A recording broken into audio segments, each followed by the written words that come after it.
Ready? Chair? Okay. All right, members, we are getting ready to start. So, Hafaday Tantiro, everyone. Thank you all for being here this morning and welcome to your house. Before we begin today's order of business, the chairman and I would like to clarify the purpose of today's public hearing. Today, the committee members from both houses will have an opportunity with DPL to inquire and address any concerns or issues they may have with regards to the proposed lease for Marana's Resort and Spa. At this time, we'd like to inform the public that this joint committee meeting is being streamed live on cable television channel 23, the legislature's Facebook page, and YouTube channel. We would also like to ask everyone at this time to please silence your electronic devices to minimize any disruptions. Again, the chairman and I would like to thank you for joining us this morning. I am Senator Karina L. McGovney from the 3rd Senatorial District, chairwoman of the Senate Standing Committee on Resources, Economic Development, and Workforce. And our House Representative Angelo Camacho from Precinct 5 is our chairman for the House Standing Committee on Natural Resources. I now call this meeting to order.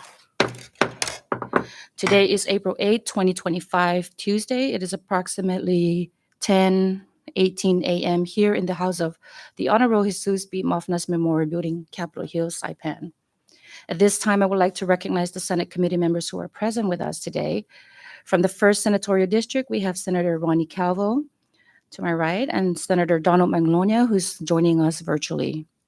From the 2nd Senatorial District, we have Senator Francisco Cruz, and we have Senator Carl King Neighbor also joining us virtually.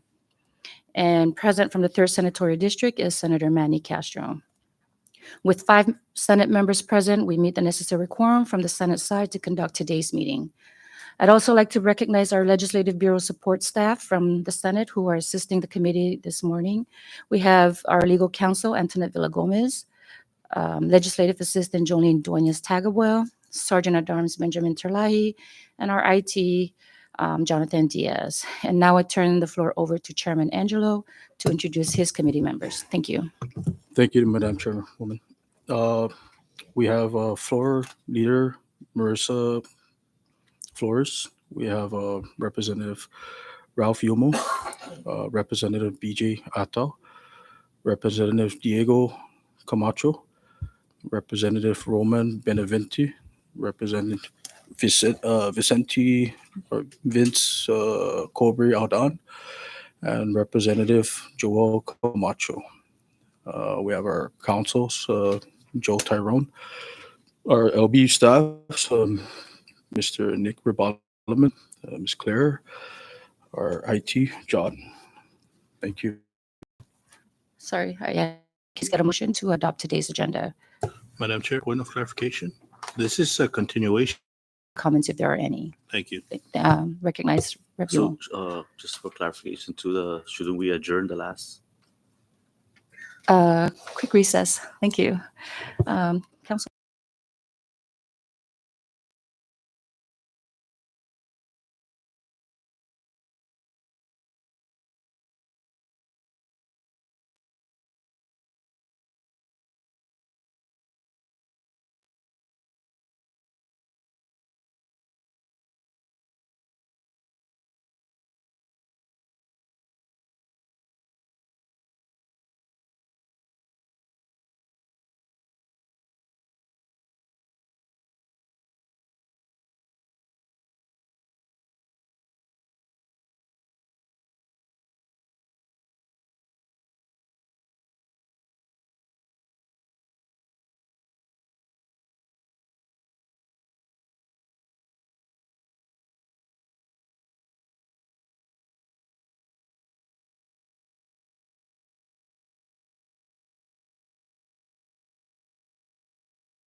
Okay. So we rise back from recess. Council Joe Tyrone will provide clarification to the question before us.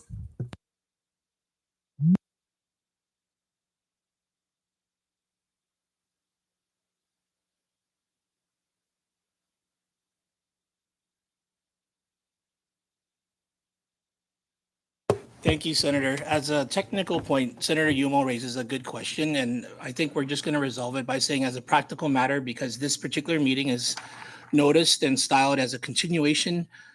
We will technically adjourn the last meeting, but as a practical matter, we're continuing in substance with the same agenda. But in light of the new agenda that was sent out and conforming with the Open Government Act, we're going to consider the last meeting adjourned and then just start fresh today. It's kind of um, just a very highly technical point, but still valid. But for all intents and purposes, we're just going to start over. But the new agenda reflects a continuation, so it really doesn't matter. So I believe the chairwoman and the chairman have agreed that we're just going to consider the last meeting adjourned and start fresh today. Thank you.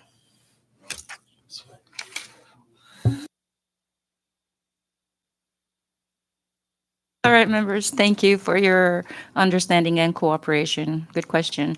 Can I please get a motion to adopt today's agenda?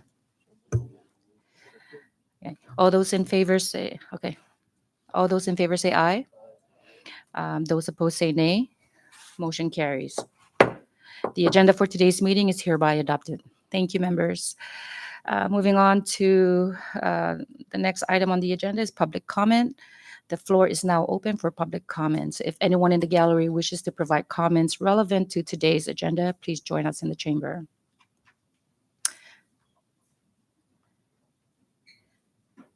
Okay. So for those providing comments, please state your name for the record and the entity you represent. Please keep your comments under 5 minutes and relevant to the items on the agenda. Thank you.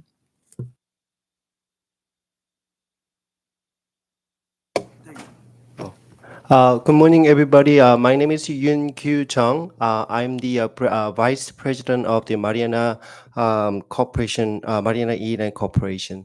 And I'm here to express our appreciation to Chairman Kulina and Chairman Angelo, and also all committee member. We are looking forward to working together with all committee member, and we're looking forward your full of the support on Mariana project. Thank you.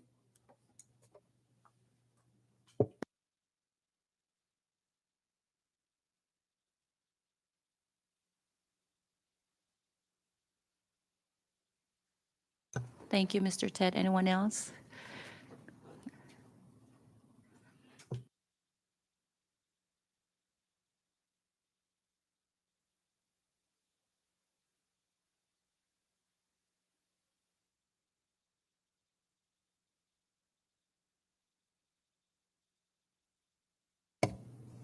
Red.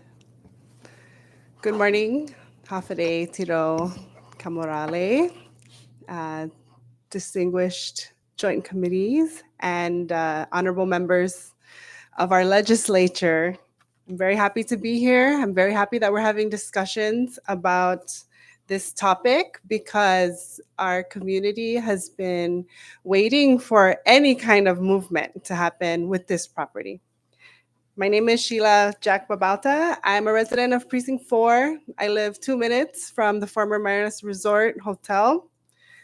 And I'm here as a concerned citizen and a daughter of the Marianas, a daughter of Saipan. This is the largest land lease in CNMI history. And it's a huge topic that we really need to pay attention to as a community and take our time with as leaders. This 40-year lease with a potential of an extension of 15 years for over 5 hectares of public land is a big deal for us because we don't have a lot of land here in the Mariana Islands. And after watching and reviewing your last joint committee meeting, that was held on March 25th for almost 3 hours. It was very clear that more time is needed on this topic. More discussion is needed in the community, especially the communities in Precinct 4 who will feel the impact of this development, quote unquote development, right? And so from that last meeting, there were questions on the process of approving the lease. There were questions on the RFP issues that ultimately led to the courts getting involved. There were questions on negotiations, whether or not we can still negotiate, what part of the lease we can negotiate. It was very clear that the legislature and the leaders were not involved with the negotiation process, right? And so we're taking this time to catch up with what has happened since 2020, what's in the lease, what happened with the court order. There's so much information to catch up on. And there's so much opportunity to talk about the needs of our community and all the other players, like you all mentioned in the last meeting, that needed to be at that table, like CUC, like DPW, like the community members, like NSA, the Nativu Sports Association. And the process didn't unfold that way. And so here we are today discussing this lease. There, of course, comes questions about this type of development and it being the largest public land lease in CNMI history. In all my travels working with Indigenous groups, there's a land back movement where Indigenous communities want their land back from developers, back from investors, because Indigenous lands are best stewarded in Indigenous hands. We know how to care for the land, we know how to heal the land, and we know how best to steward the land. Here in our community, I know that there's a deep mistrust for leadership, but I see the potential in our people. We have doctors and lawyers, we have brilliant, excellent leaders who can be a part of this conversation and help lead the conversation, because questions like, is this the type of development that we really need? Are our flights full? Telling you no, I was on one last week, right? We're talking about tourism being our number one industry. It wasn't a full flight. It never is when I come home. Are our hotel rooms full? This is a different time than 5 years ago. And so I'm glad those were questions that were also raised in the last meeting, because for us to depend on tourism as our bread and butter just has not been working. Has not been working. So is this the type of development that we need at this time? Do we need more hotel rooms? Do we need another golf course? I lived very close to the golf course. It's a beautiful, beautiful property with so much potential. And is there a reason why this entire property needs to go to one investor? You all talked about putting our eggs in one basket. And, when I was in office, this was already a vacant property. I've brought potential investors on the property, and they asked too, why are you going to lease the whole thing to one person? Is there any way we can lease a portion here and then, get other people involved? What's the reason behind that? And we all know the reason behind that, because 2020 was a very volatile time in our government. We had a different administration, we had corruption allegations, we had IPI being built. And so we just don't want another IPI. We don't want another La Fiesta. We don't want another Plumeria Resort. And those are abandoned properties that I pass by every day. And so I just want to thank the DPL team. These are people of our community. These are Indigenous peoples of our land. And I appreciate all the time and attention that you spent on this lease. I am here to be a part of the conversation. I would really appreciate more involvement with the community, especially that in Precinct 4, because we have a quarry up there that we listen to every day for 7 days. And the development that's happening is at the expense of our land. We are literally eating away at our land to build more buildings. And we need to make sure that it's the right decision, especially if it's at the expense of our land. So questions around the true environmental cost of a golf resort is on the table too. in Aotearoa, New Zealand, they fight off golf resorts because of the impact to the ocean. All the chemicals that are used to maintain the property will have a runoff effect into the ocean. And so, is that conversation also being had? What is the true cost of the environmental impact? What is the true cost to the people, so that we can make sure these decisions are made with very intentional foresight, with a vision for our people? 40 years is a long time. I'm going to be 76. A baby born today will be 40 years old. And so that's a long lease. That's a lot of property. And I just want to reassure this joint committee that I'm here to also lend any services and help organize any community meetings if you need, so that we can really make this decision together, because we need our community to be involved. We are tired of designing our home for the visitor, designing our home for the tourist. And I understand the concerns and the frustrations around the homestead program. I truly do. And I believe there are other ways that we can get our needs funded. It just takes a matter of bold leadership and support from everybody in the community.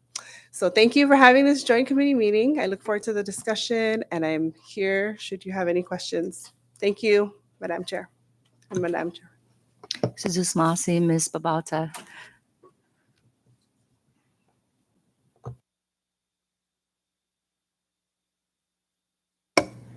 Good morning. Patrick Leon Guerrero, also a homeowner of Asmatuas.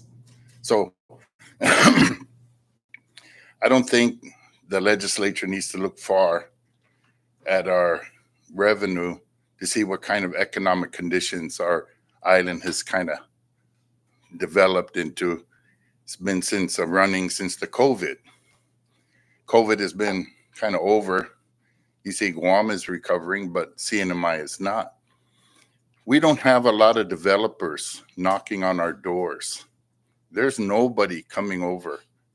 As the former Congresswoman just said, the flights are pretty empty.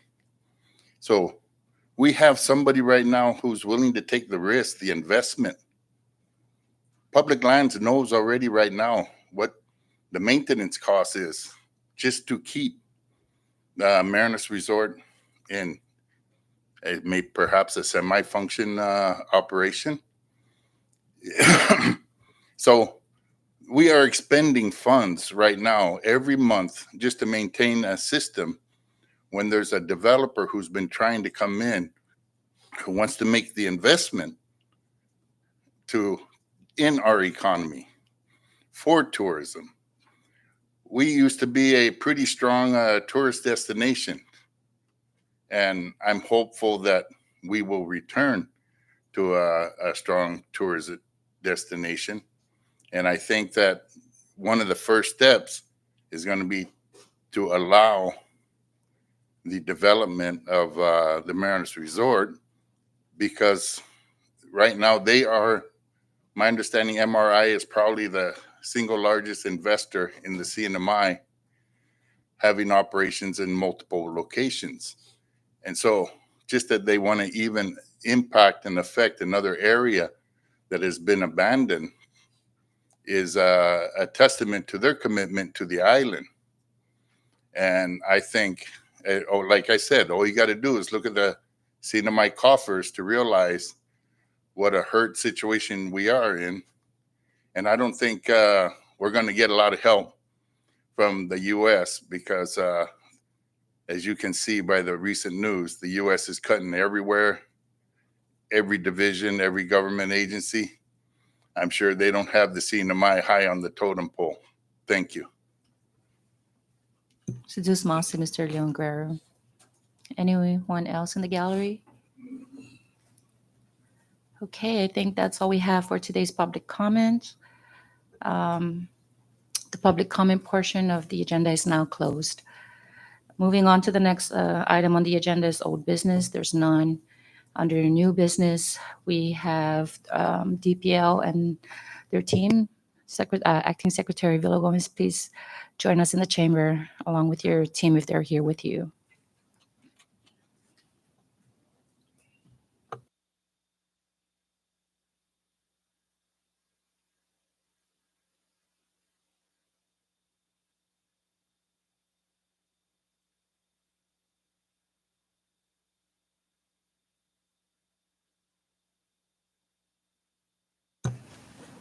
Mrs. Mossy, may I request that you introduce yourself and your team again, just for those who are viewing online and would like to know who's here with you.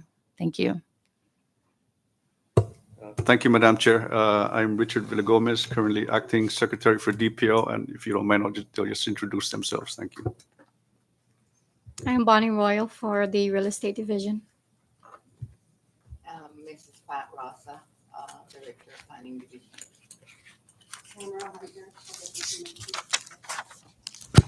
Mrs. Mossy, so at this time, would you like to provide any opening statements or just continue on where we left off last time? I'd like to make some statements based on the last hearing, which, from what I understand, is now considered a separate hearing from today. Thank you, Madam Chair and Chairman, honorable members of this committee. It was a lot of discussion in the previous hearing. We took notes, and if I can be given the opportunity to address some of those concerns up front. One of the concerns that was brought up was the court case with the RFP currently being in court. And I think the questions revolved around, what happens if the lease is approved by the joint committee or the legislature. Obviously, if it's approved, then there's no reason for the case to remain in court. The other question, what happens if the legislature rejects it? I think, again, I want to just clarify, I'm not a lawyer, I'm just speaking in generalities here. If the legislature rejects it, of course, the court would have to, it's currently stayed, so they have to lift the stay, and make a decision on, whether they're going to rule either against or for DPL. We can't predict that. If it's against DPL, then obviously, ELAN would have to make a decision on what next steps they would have to take. There was also a question about whether, because there's a active court case, whether we should be discussing things in a public forum such as this hearing today. That one, I don't have an answer, and probably would recommend that you have competent legal counsels here to guide you on that. There was another very important issue that was brought up about the baseball field, I guess alternate location located in Tanapak. So for reps to identify another location, if that's what you guys want to do also, where DPL can do that. There was also a question about the 25% assignment fee that was brought up.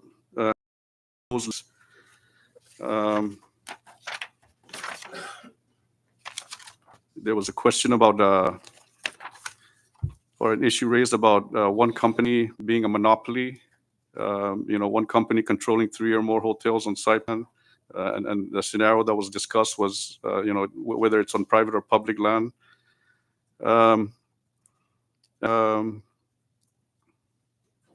I think the scenario that was brought up was, if that one firm that holds several hotels was in financial or just decided it, wanted to leave the CNMI, that it would leave a huge void in terms of jobs, employment, rent revenues, and of course tax dollars to the CNMI. But we've had experience with companies actually leaving, leases changing hands.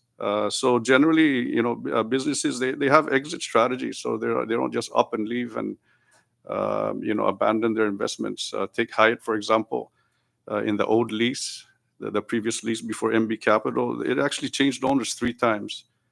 Yeah. So and then World Resort that changed owners several times. Suwasu, as I'm sure you're all aware, and probably we'll be discussing that in another hearing. Well, it was previously owned by another company prior to 2011. So I hope that kind of addresses how the concern of